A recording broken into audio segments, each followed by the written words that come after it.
Iron ডোম বিশ্বের সবচেয়ে সফল ক্ষেপণাস্ত্র প্রতিরক্ষা ব্যবস্থা। তবে এরও সীমা আছে।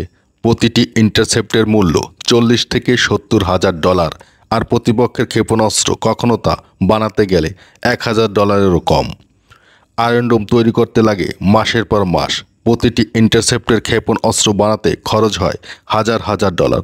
তার চেয়েও বেশি খরচ হয় man power, software, signal, tracking, radar আর সর্বোপরি সময়। এক অসম যুদ্ধ। ইরান ছুড়ে দেয় মিসাইল, ইসরায়েল আয়রন ডোম দিয়ে প্রতিহত করে।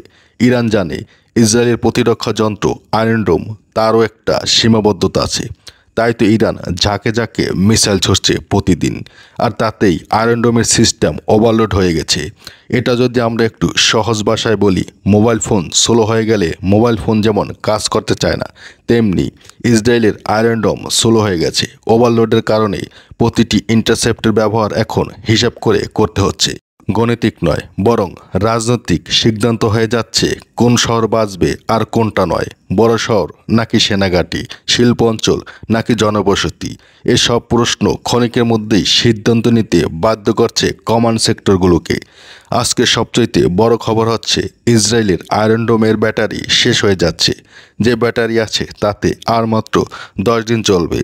একজন সামরিক বিশ্লেষক বলেন, এমন এক সময় আসছে যেখানে প্রতিটি ইন্টারসেপ্টের ব্যবহারে নিতে হচ্ছে রাজনৈতিক সিদ্ধান্ত, অর্থনৈতিক, জনমত এবং যুদ্ধনীতির চাপ একসাথে পড়েছে।